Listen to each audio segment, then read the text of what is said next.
Listen to your zodiac signs daily predictions for today, Thursday, April 10, 2025. Wá gbọ́ ṣíṣe àti máṣe tòní gẹ́gẹ́ bí irúfẹ́ ìràwọ̀ tí ò ń lò. Mo kí Ọlọ́run Ọba, mo ṣèbà Olódùmarè, ìbà akọ́dá ayé, ìbà aṣẹ̀dá ọ̀run, mo ṣèbà Ọ̀rúnmìlà, atórí ẹni tí ò sunwọ̀n ṣe, mo júbà ọkùnrin, mo júbà obìnrin, mo kí gbogbo ojú tó ń wò mí níbikíbi tí ẹ ti ń gbọ́ mi káàkiri àgbáńlá ayé. Èyí ni ìwádìí ojoojúmọ́ fún gbogbo ìràwọ̀ pátá àti ṣíṣe àti máṣe fún gbogbo ìràwọ̀ pátá ti tòní, tí ń ṣe ọjọ́ Thursday, April 10 ọdún 2025 tí a wà nú ẹ̀ yìí. Ẹ̀yin tẹ́ ń wò mí pátá, ẹ dákun ẹ dábọ̀ ẹ bá ń share fídíò yìí kó kárí ilé kó kárí oko, kó lè jẹ́ ìwúlò àti àǹfààní fún ọ̀pọ̀lọpọ̀ ènìyàn. Kí ẹ sì má gbàgbé láti follow, kí ẹ sì subscribe kẹ́ lè pẹ̀ láwọn tá máa jàǹfààní onírúurú fídíò tá à ń fi léde lójoojúmọ́ fún ìdàgbàsókè ìjọmọ ènìyàn. Bẹ́ẹ̀ sì lẹ́yìn tẹ́ fẹ́ ṣèwádìí onírúurú láǹfààní láti kàn sí wa ní WhatsApp 09033897161.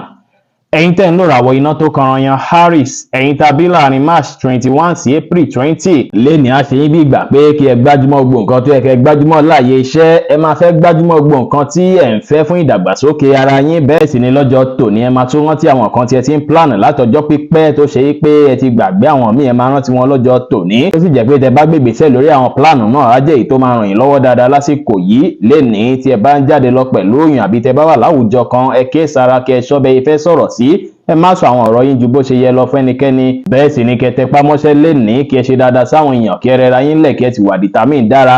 Aago 2 ní ọ̀sán sí aago 4 ní ọ̀sán ní àkókò èyí tó dára jù fún yín láti fi ṣe ohun tó ṣe kókó tó ṣe pàtàkì jù nínú ìgbésí ayé yín lónìí, tí kọ́lọ̀ orange sì jẹ́ kọ́lọ̀ èyí tó dára jù fún yín láti wọ̀ láṣọ ní ọjọ́ tòní. Ẹ̀yin tẹ́ ń lò ràwọ̀ erùpẹ̀ alámọ̀ Taurus, ẹ̀yin tàbí láàrin April 21 sí May 20. Lọ́jọ́ tòní ẹ máa bára yín ní ipò kan tàbí láwùjọ kan tó ṣe pé ó dára púpọ̀, tó ṣe pé ó tún lè jẹ́ kí ìrínisí yín àbí ìrí táwọn èèyàn rí yín kó tún jọjú sí. Lénìí ire owó máa wọlé fún yín ní gbogbo ọ̀nà látàrí pé títẹpámọ́ṣẹ́ tẹ́ ti ń tẹpámọ́ṣẹ́ látijọ́ mẹ́ta, ẹ máa rí rìsọ́ọ̀tì ẹ̀ lọ́jọ́ tòní o. Lénìí kí ẹ dúpẹ́ lọ́wọ́ Ọlọ́run pẹ̀lú bí ìgbésí ayé yín ṣe rí, kí ẹ sì jẹ́ kára yín yá gágá, kí ẹ tún ní ìgbàgbọ́ àti ìgboyà wípé gbogbo nǹkan tún sì máa dára jù báyìí lọ. Bákan náà sì rèé, ó dára lọ́jọ́ tòní kí ẹ fowó pamọ́ dáadáa fún àǹfààní ọjọ́ iwájú. Lénìí tẹ́ bá fẹ́ gbégbésẹ̀ èyí tí ó wù yín láti gbé, bóyá fún lọ síwájú, ẹ lè gbégbésẹ̀ èyíkéyìí lónìí, kò sí wàhálà. Ìgbésẹ̀ tẹ́ bá gbé lọ́jọ́ tòní ó máa padà bí ire fún yín. Ẹ múra dáadáa lénìí, kí ẹ dùn rí lójú, ẹ ṣe dáadáa sáwọn èèyàn, kí ẹ gbà láfíà láàyè, kí ẹ sì bá àwọn èèyàn ṣe pẹ̀lú ìfẹ́ lénìí. Bẹ́ẹ̀ sì ni kí ẹ rẹra yín lẹ̀, ẹ wá gbọ́dọ̀ wọ aṣọ dark blue rárá lénìí, látàrí pé dark blue jẹ́ kọ́lọ̀ tí kò dára rárá fún yín láti wọ̀ láṣọ lónìí. Aago 4 kọjá 30 ìṣẹ́jú ní ìrọ̀lẹ́ sí aago 5 kọjá ìṣẹ́jú 15 ní ìrọ̀lẹ́ ní àkókò èyí tó dára jù fún yín láti fi ṣe ohun tó ṣe kókó tó ṣe pàtàkì jù nínú ìgbésí ayé yín ní ọjọ́ tòní. Ẹ̀yin tẹ́ ń lò ràwọ̀ afẹ́fẹ́ aláwàdà Gemini, ẹ̀yin tàbí láàrin May 21 sí June 21. Ọjọ́ tòní máa dára púpọ̀ fún yín o. Ẹ kàn jókòó kí ẹ fẹ̀lẹ̀ máa gbafẹ́. Lọ́jọ́ tòní ẹ máa ní ìfọ̀kànbalẹ̀, ìgboyà tó sì máa wà fún yín. Ẹ lọ àwọn nǹkan wọ̀nyí láti rí dájú pé àwọn nǹkan tí ẹ̀ ń lé pátá ó bọ́ sí ojú ẹ̀. Bẹ́ẹ̀ sì ni èyí máa tún ràn yín lọ́wọ́ láti rí ṣe dáadáa láàyè iṣẹ́. Lọ́jọ́ tòní ó ṣeéṣe kí ẹ fall in love pẹ̀lú èèyàn kan tí ẹ bá rí lénìí. Ẹ̀yin tẹ́ jẹ́ single, ẹ wá tẹpá mọ́ṣẹ́, kẹ́ rẹra yín lẹ̀ lénìí, ẹ ṣe nǹkan yín létòlétò. Bẹ́ẹ̀ sì lẹ láǹfààní láti pilẹ̀ nǹkan tuntun tí ó tún lè bí ire fún yín lọ́jọ́ iwájú. Lọ́jọ́ tòní kò sí wàhálà. Brown jẹ́ kọ́lọ̀ tó dára jù fún yín láti wọ̀ láṣọ lónìí. Aago 10 láàárọ̀ sí aago 11 láàárọ̀ ní àkókò èyí tó dára jù fún yín láti fi ṣe ohun tó ṣe kókó tó ṣe pàtàkì jù nínú ìgbésí ayé yín ní ọjọ́ tòní. Ẹ̀yin tẹ́ ń lò ràwọ̀ omi agbára Cancer, ẹ̀yin tàbí láàrin June 22 sí July 22. Lénìí ìrínisí yín máa jọni lójú púpọ̀, táwọn èèyàn tó rọ̀gbà yín ká gan máa tún dá mọ̀ pé lágbájá yìí rẹwà púpọ̀ lénìí kẹ́ múra dáadáa, kẹ́ wọ aṣọ tó dára lọ́jọ́ tòní, kẹ́ wọ̀ jáde pẹ̀lú ìgboyà tí ẹ tún máa ní lọ́jọ́ tòní. Ajẹ́kọ́jọ́ tòní dára púpọ̀ tí ẹ bá ṣe bẹ́ẹ̀. Ẹ̀yin tẹ́ jẹ́ iṣẹ́ ṣiṣẹ́ tàbí tajàtajà, ó ṣeéṣe kí ẹ ríre gbogbo lórí iṣẹ́ yín dáadáa lọ́jọ́ tòní, kẹ́ rèrè ń jẹ dáadáa. Bẹ́ẹ̀ sì ni tí ẹ bá rí ènìyàn kan tó ṣe pé èròǹgbà yín papọ̀ ní àyè iṣẹ́, ẹ lè tíìmù pẹ̀lú wọn, ìyẹn máa bí àwọn opportunity tó dára fún yín. Ẹ rẹra yín lẹ̀, kẹ́ ṣe dáadáa sáwọn èèyàn, ẹ má sọ̀rọ̀ àsọjù láwùjọ, kẹ́ sì pàṣírí mọ́ lórí àwọn kọ̀ọ̀kan yín. Green jẹ́ kọ́lọ̀ tó dára jù fún yín láti wọ̀ láṣọ lónìí. Aago 4 ní ìrọ̀lẹ́ sí aago 5 ní ìrọ̀lẹ́ ní àkókò èyí tó dára jù fún yín láti fi ṣe ohun tó ṣe kókó tó ṣe pàtàkì jù nínú ìgbésí ayé yín ní ọjọ́ tòní. ẹ̀yin tẹ́ ń lò ràwọ̀ iná tó gbóná riri Leo, ẹ̀yin tàbí láàrin July 23 sí August 22 lénìí ó ṣeéṣe kí ẹ fẹ́ ní mood swing bákan, tàbí kó dàbí ìgbà pé àwọn kan ti disappoint yín, tàbí kó dàbí ìgbà pé èèyàn kan dalẹ̀ yín, kí ẹ ní ìrètí wípé gbogbo nǹkan máa dára. Ẹ má ṣe give up rárá, ẹ mú sùúrù lò lórí gbogbo nǹkan wọ̀nyí. Ó ṣeéṣe kẹ́yìn náà ti máa expect nǹkan púpọ̀ jù látọ̀dọ̀ àwọn èèyàn tí yẹn sì lè fẹ́ bí disappointment díẹ̀ fún yín. Lénìí ẹ lè face àwọn challenges díẹ̀ lórí ọ̀rọ̀ owó, ṣùgbọ́n tí ẹ bá lè ronú lọ́nà tó tọ́ tẹ́lẹ̀ think smart, ìyẹn máa ràn yín lọ́wọ́ lénìí. Kódà ẹ tún lè padà rere jẹ dáadáa. Ẹ kíyèsára, ẹ má ṣàlàyé àwọn ìdí àyè tó ṣe pé ẹ̀yin gan fúnra yín ẹ̀ tí ì ní ìfọ̀kànbalẹ̀ lé lórí. Ẹ má ṣàlàyé fẹ́nikẹ́ni o. Ẹ ní ìgbàgbọ́ ní kíkún nínú ara yín. Ẹ free mind yín, kẹjẹ kára yín yá gágá, kí ẹ ní ìrètí pé gbogbo nǹkan ti dára. Ẹ má wá finú tọ̀yàn rárá lénìí, ẹ má gbára léèyàn rárá o. Royal blue jẹ́ kọ́lọ̀ tó dára jù fún yín láti wọ̀ láṣọ lónìí. Aago 10 láàárọ̀ sí aago 11 kọjá 30 ìṣẹ́jú ní àárọ̀ ní àkókò èyí tó dára jù fún yín láti fi ṣe ohun tó ṣe kókó tó ṣe pàtàkì jù nínú ìgbésí ayé yín ní ọjọ́ tòní. Ẹ̀yin tẹ́ ń lò ràwọ̀ erùpẹ̀ funfun Virgo, ẹ̀yin tàbí láàrin August 23 sí September 23 lénìí agbára káká máa wà fún yín. Àwọn ìdí àtuntun máa wá sí yín lọ́kàn tí yẹn sì máa ràn yín lọ́wọ́ láti rí nǹkan gidi gbámú lénìí kẹ́ gbìyànjú láti create àkókò láti fi sinmi láàrin gbùgbù bí ẹ ṣe ń ṣiṣẹ́. Ìyẹn máa jẹ́ kí ẹ tún regain focus yín, á sì jẹ́ kí ẹ tún lè concentrate dáadáa. Lénìí ó dára púpọ̀ kí ẹ lo ìrọ̀lẹ́ ọjọ́ tòní láwùjọ àwọn ọ̀rẹ́ àtàwọn alábàáṣe yín. Ìyẹn á bí ìdùnnú àtayọ̀ fún yín. Ẹ̀yin tẹ́ bá jẹ́ single ó ṣeéṣe kẹ́ ṣe alábàápàdé ènìyàn kan tó máa wà very special lọ́jọ́ tòní, ṣùgbọ́n ẹ rí dájú pé ẹ mọ̀ wọ́n dáadáa ṣáájú kẹ́ tó fall in love o. Ẹ mọ̀ wọ́n dáadáa, ẹ mọ̀ wọ́n nímọ̀ pé lágbájá yìí kò tí ì fẹ́nikẹ́ni, tí relationship tiẹ̀ náà sì wà single. Ìyẹn máa dára púpọ̀ lọ́jọ́ tòní kẹ́ wádìí dáadáa bẹ́ẹ̀. Ọ̀pọ̀lọpọ̀ yín ó ṣeéṣe kí ẹ gbọ́ ìròyìn ayọ̀ kan èyí tí ó máa ran iṣẹ́ yín lọ́wọ́, tàbí kí ẹ rí àǹfààní kan láti ìlú òkèèrè lọ́jọ́ tòní. Ẹ wá tẹpá mọ́ṣẹ́, ẹ ṣe nǹkan yín létòlétò, ẹ fọgbọ́n àtòyé tọ́lọ́run fún yín ṣe ohunkóhun, kẹ́ sì ṣe dáadáa sáwọn èèyàn lénìí pẹ̀lú. Aago 4 ní ìrọ̀lẹ́ sí aago 6 ní ìrọ̀lẹ́ ní àkókò èyí tó dára jù fún yín láti fi ṣe ohun tó ṣe kókó tó ṣe pàtàkì jù nínú ìgbésí ayé yín lónìí, tí kọ́lọ̀ green sì jẹ́ kọ́lọ̀ èyí tó dára jù fún yín láti wọ̀ láṣọ ní ọjọ́ tòní. Ẹ̀yin tẹ́ ń lò ràwọ̀ afẹ́fẹ́ márìmífín Libra, ẹ̀yin tàbí láàrin September 24 sí October 23 ó ṣeéṣe kí ẹ ní àwọn èròǹgbà kan lóríṣiríṣi tó ṣe pé ó máa gbalẹ̀ púpọ̀. Ó ṣeéṣe kó ṣe bígbà pé àwọn kan pọ̀ lọ́rùn yín lọ́tùn lósì tẹ́ẹ̀ní tètè mọ ìtẹ́tẹ̀ fẹ́ mójútó. Ó dára púpọ̀ tí ẹ bá lè mú sùúrù lò, kí ẹ ronú jinlẹ̀ nípa nǹkan tí ẹ tún lè ṣe tá jẹ́ kí inú yín dùn káyọ̀ yín kún. Ẹ wulẹ̀ gbé gbogbo ròyìn kúrò lọ́kàn pátápátá.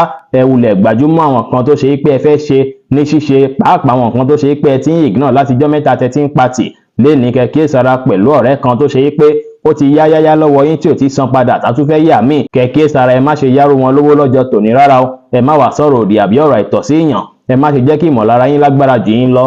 Ẹ rárá yín lẹ̀ kí ẹ sì rí dájú pé ẹ wà ní ìrọ̀rùn lénìí. Aago 4 ní ìrọ̀lẹ́ sí aago 5 ní ìrọ̀lẹ́ ní àkókò èyí tó dára jù fún yín láti fi ṣe ohun tó ṣe kókó tó ṣe pàtàkì jù nínú ìgbésí ayé yín lónìí, tí kọ́lọ̀ pink sì jẹ́ kọ́lọ̀ èyí tó dára jù fún yín láti wọ̀ láṣọ ní ọjọ́ tòní.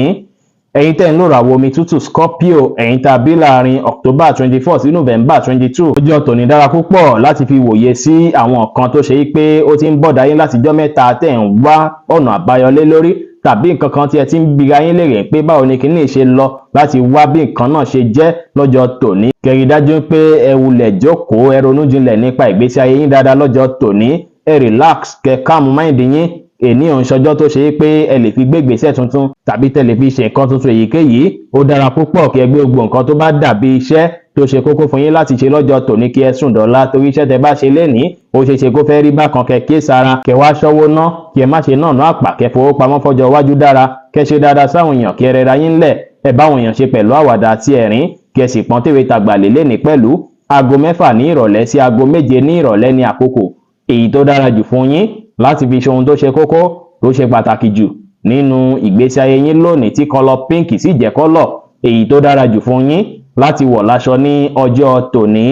Ẹ̀yin tẹ́ ń lò ràwọ̀ inú àtùpà Sagittarius, ẹ̀yin tàbí láàrin November 23 sí December 22 lénìí ó ṣeéṣe kí ọkàn yín fẹ́ pòrúurú bákan láàyè iṣẹ́. Ó ṣeéṣe kẹ́ má lè gbájúmọ́ṣẹ́ dáadáa látàrí pé máa wà distracted, tí yẹn sì lè má jẹ́ kẹ́ fẹ́ rí ṣe dáadáa láàyè iṣẹ́. Ẹ ní láti àdírẹ́sì èyí kí yẹn lè ràn yín lọ́wọ́ lénìí. Ẹ wòye sí ọ̀nà tuntun tí ó lè fi gbà láyè lẹ̀ fún yín láti fókọ̀sì dáadáa, èyí tẹ́ fi máa wò ó pé bóyá ẹ wà disappointed lórí nǹkan kan àbí kí nǹkan kan máa gbalẹ̀ lọ́kàn yín, ẹ wulẹ̀ wòye sí ọ̀nà tí nǹkan máa gbà dára ni. Ó ṣeéṣe kí ìfẹ́ gbalẹ̀ láwùjọ yín lọ́jọ́ tòní, ṣùgbọ́n o ìbínú ṣẹ́ṣẹṣẹ́ ó ṣeéṣe kó fẹ́ bí ọ̀tá fún yín jọ̀rẹ́ lọ lọ́jọ́ tòní. Kẹ́ kíyèsára, ẹ má ṣe jẹ́ kẹ́nikẹ́ni tì yín gbọ̀gbọ̀gbọ̀n rárá láti lọ ṣe nǹkan tó ṣe é pé máa padà regret lé lórí.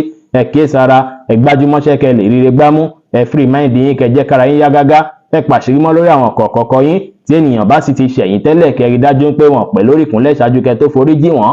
Aago 6 kọjá 30 ìṣẹ́jú ní ìrọ̀lẹ́ sí aago 7 kọjá 30 ìṣẹ́jú ní àṣálẹ́ ní àkókò èyí tó dára jù fún yín láti fi ṣe ohun tó ṣe kókó tó ṣe pàtàkì jù nínú ìgbésí ayé yín lónìí, tí kọ́lọ̀ green sì jẹ́ kọ́lọ̀ èyí tó dára jù fún yín láti wọ̀ láṣọ ní ọjọ́ tòní. Ẹ̀yin tẹ́ ń lòrà wọ erùpẹ̀ lérùkù Capricorn, ẹ̀yin tàbí láàrin December 23 sí January 19, ìfọ̀kànbalẹ̀ àti ìrọ̀rùn máa gbalẹ̀ láwùjọ yín lénìí ọkàn yín máa balẹ̀ pẹ̀sẹ̀, ẹ máa fi relax, kò ní fi bẹ́ẹ̀ sí stress rẹpẹtẹ, ìpòrú ọkàn ò sì ní sí rárá. Ọjọ́ tòní dára láti fi lo àkókò àti ìgbà pẹ̀lú ọ̀rẹ́ àti mọ̀lẹ́bí, láti fi ṣàwọn nǹkan tá mú kí inú yín dùn káyọ̀ yín kún.